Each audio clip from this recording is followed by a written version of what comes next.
Hello दोस्तों, नमस्कार दोस्तों। आप सभी का स्वागत है आपके अपने चैनल टारगेट गवर्नमेंट पोस्ट में। देखिए, बात करेंगे यूपी बीएड प्रवेश के लिए ज़रूरी डॉक्यूमेंट्स क्या क्या हैं और ये जो डॉक्यूमेंट्स ज़रूरी हैं ये किस तिथि के बाद के बने होने चाहिए, ये किस तिथि से मान्य होंगे, ठीक है ना। तो ये ज़रूरी डॉक्यूमेंट्स अगर आपने अभी तक नहीं रेडी करवाए हैं तो रेडी करवाने के लिए आप रेडी हो जाओ और इस पूरी वीडियो को एंड तक वॉच करो। अगर आपको वीडियो समझ आती है, देखिए आप लोगों ने कई सारे कमेंट्स किए थे लेकिन सभी को रिप्लाई नहीं पहुंच पाया होगा, इसलिए एक वीडियो आप लोग के लिए है। क्योंकि कई सारे लोग जो है ना इस विषय को लेकर के कमेंट कर रहे थे कि जाति प्रमाण पत्र को लेकर के, कि आय प्रमाण पत्र को लेकर के। तो इसका पहले ऑफिशियल नोटिफिकेशन देखेंगे, उसके बाद में हम आपको दिखाने वाले हैं कि कौन कौन से प्रमाण पत्र आपके किस तारीख के बाद के होने चाहिए, इस तारीख से पहले के नहीं होने चाहिए, क्योंकि वो मान्य नहीं होंगे। अगर मान्य वो नहीं होते हैं तो फिर आपको क्या करना होगा, आपको न्यू बनवा करके लगाना होगा। चलिए, तो हम लोग चलते हैं पहले ऑफिशियल नोटिफिकेशन में।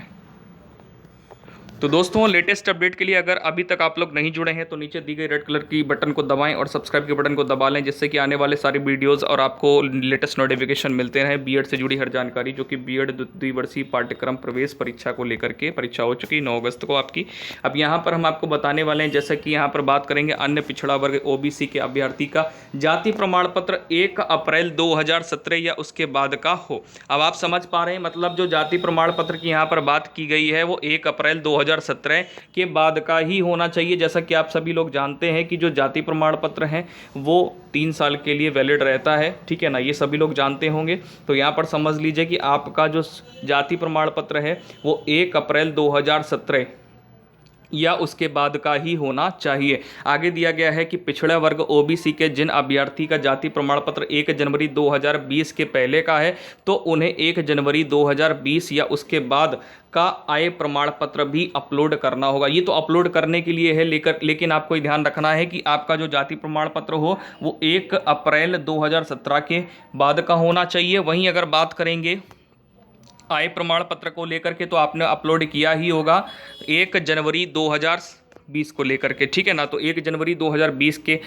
बाद का आपका क्या होना चाहिए, उसके बाद का होना चाहिए आपका आय प्रमाण पत्र, ठीक है ना। तो ये भी आपको रेडी कर लेना होगा। वहीं बात करेंगे जो विवाहित महिला या अभ्यर्थी हैं, उनको ध्यान देना है कि जो जाति प्रमाण पत्र है वहाँ पर आपका प्रमाण पत्र में पिता के नाम या फिर आय प्रमाण पत्र जो है वो पति के नाम पर ही निर्गत होना चाहिए, ठीक है ना। तो ये चीज़ आपको ध्यान रखनी है, क्योंकि भैया काउंसलिंग के प्रारंभ होने तक आरक्षण के संबंध में जो उत्तर प्रदेश शासन सरकार द्वारा जो भी शासनादेश या जो भी निर्देश दिए जाएंगे उनके अनुसार ही आरक्षण और अनुमान्य होगा।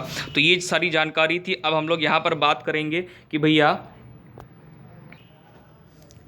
तो यहाँ पर आप लोग ध्यान देंगे ये सभी कैटेगरी के लिए था, ऐसा नहीं कि ये केवल ओबीसी के लिए ही था। आप एससी कैटेगरी के हैं या फिर एसटी कैटेगरी के हैं, सभी के लिए है, ठीक है ना। तो ये सभी कैटेगरी के लिए है। तो आपको ध्यान ये रखना है कि आपके जो ज़रूरी डॉक्यूमेंट्स हैं, बहुत ज़रूरी डॉक्यूमेंट्स, एक तो आपका एकेडमिक वाला हो गया। एकेडमिक वाले में आप लोग समझदार हैं भैया, हाई स्कूल, इंटर और आपका ग्रेजुएशन, ठीक है ना।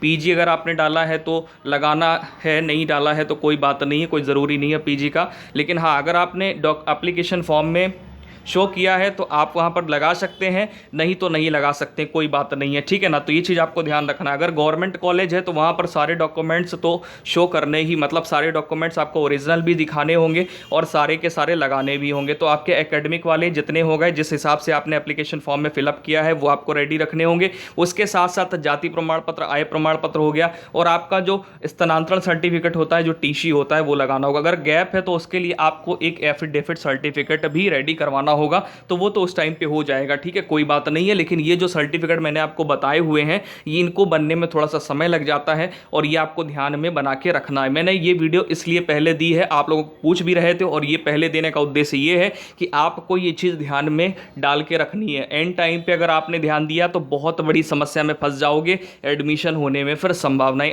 कई सारी समस्याएं आ जाती हैं, ठीक है। तो वीडियो अगर वाकई में समझ आई हो तो वीडियो को लाइक जरूर करिएगा दिल से, और शेयर जरूर करिएगा। धन्यवाद वीडियो देखने के लिए, आपका दिन शुभ, मिलते हैं नेक्स्ट वीडियो में।